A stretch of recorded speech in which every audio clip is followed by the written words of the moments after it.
आए मक्का की खेती से, खरीफ मक्का की खेती में जैसे कि आपने बताया कि हमारे यहाँ खरीफ में ज़्यादातर मक्का की खेती होती है, उसके बाद आलू की फसल लेते हैं और ये लगभग 3 महीने में पक्के तैयार हो जाती है। फिर आलू की बुआई की अपना प्रबंधन करते हैं।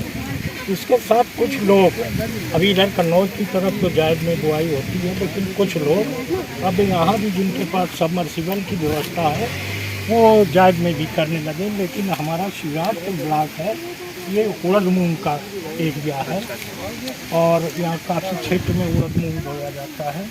जैसा कि आपने कहा कि बेसर डोज में क्या दें, जैसा नया खेत है तो आप सीधे सीधे जो है 1 एकड़ में 2 बैग DAP की डाल सकते हो, 1 बैग आप पोटैश की डाल सकते हो। इसके बाद इसमें जिंक की कमी MOP लो न पोटास तो हम बताएंगे, वो आप अभी और बातें होंगी। सारी हमारे पास ऑर्गेनिक चीज़ें हैं, पोटेशियम भी है, DAP भी है, सब कुछ है, तो उसके बाद में चर्चा होगी।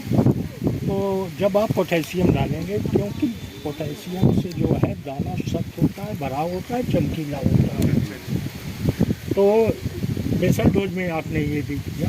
और हमारे यहाँ क्या करते हैं, यदि बुआई हो गई और जम आई, उसके बाद खरपतवारों की समस्या आती है, उस समय हम लोग क्या करते हैं, एट्राजीन, आप जानते होंगे एट्राजीन, अल्ट्राजीन, खरपतवार नाशी, हाँ आप लोग अल्ट्राजीन कहते हैं, लेकिन शुद्ध नाम एट्राजीन है।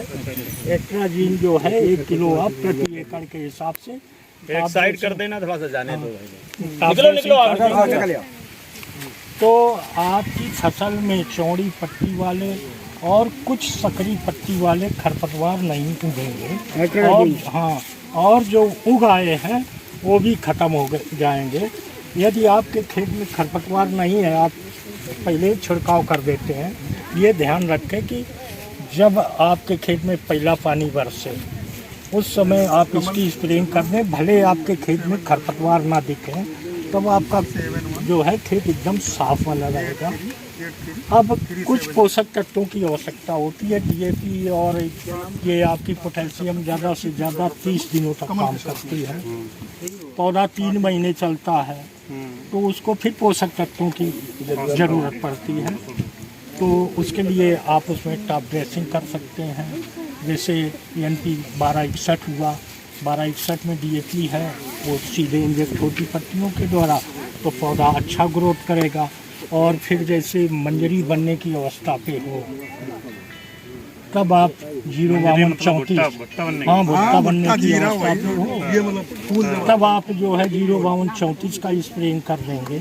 जैसा कि आपने बताया कि ज़्यादातर 1-1 भुट्टे आते हैं, पायनियर की जितनी हैं सब में 1-1 भुट्टे। पिछले साल हमारे पास पायनियर के ट्रायल रहते हैं, हर साल पायनियर वाले देते हैं, तो पिछले साल हमने सामयिक स्तर से स्प्रेइंग भी कराई, तो उसमें 2-2 भुट्टे एकदम ज़बरदस्त आए, किसी में 3-3 आए। तो हमने उस कंपनी वाले से बोला, हमने कहा यार भैया देख लो आके, ये फसल तो तुम्हारी बहुत टेलरिंग कर रही है। तो बोला अंकल जी ऐसा हो ही नहीं सकता। हमने कहा हमें दिखाना था भुट्टे, तो फिर हमने हमारा वीडियो पड़ा है, उस पर 2-2 ज़बरदस्त भुट्टे आए। और जैसा कि उन्होंने बताया कि यदि सामयिक व्यवस्था हो जाए पानी की और पोषक तत्वों का प्रबंधन हो जाए, तो यहाँ तक कि 18-20 कुंटल प्रति एकड़ नहीं बीघे, यानी करीब 35-36 कुंटल एकड़ दे सकती है पैदावार। क्योंकि ये हाइब्रिड प्रजातियाँ हैं तो इनको भरपूर पोषकता चाहिए। और किसान क्या करता है, इसे बो देता है, उसके मस्तिष्क में बसा है यूरिया है, और यूरिया से क्या होता है, जमीन का पीएच बढ़ता है। इसके साथ साथ जो हमारे मित्र जीव होते हैं, केंचुआ वगैरह, वो सारे ख़त्म हो जाते हैं। सर अपने पिछले साल हमने अपनी मक्का, गर्मी वाली मक्का में भी कराया था। जब गर्मी वाली मक्का में कराया तो इतनी तेज़ स्पीड से, पहले छोटी छोटी सी थी, लेकिन हम जैसे ही कराने के बाद में ये देखते हैं कि 8 दिन के अंदर में बहुत अच्छा रिस्पांस था, पौधा बिल्कुल हरा और बढ़ा। इतनी तेज़ स्पीड लगी कि ऐसा लग रहा था कि हाँ कुछ पड़ा है, इसमें महसूस हो रहा था। मैं बहुत कोई खाद नहीं डाली, मकाई हमारी बिल्कुल जैसी ये सामने वाली खड़ी है ऐसी थी वेली। इसके बाद हमने ये मोनोफास्फेट और ये ग्रो का एक स्प्रे किया।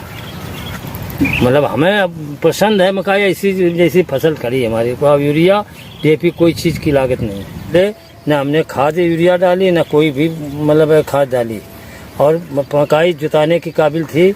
लेकिन आज हमारी मकाई देखकर तबीयत खुश है।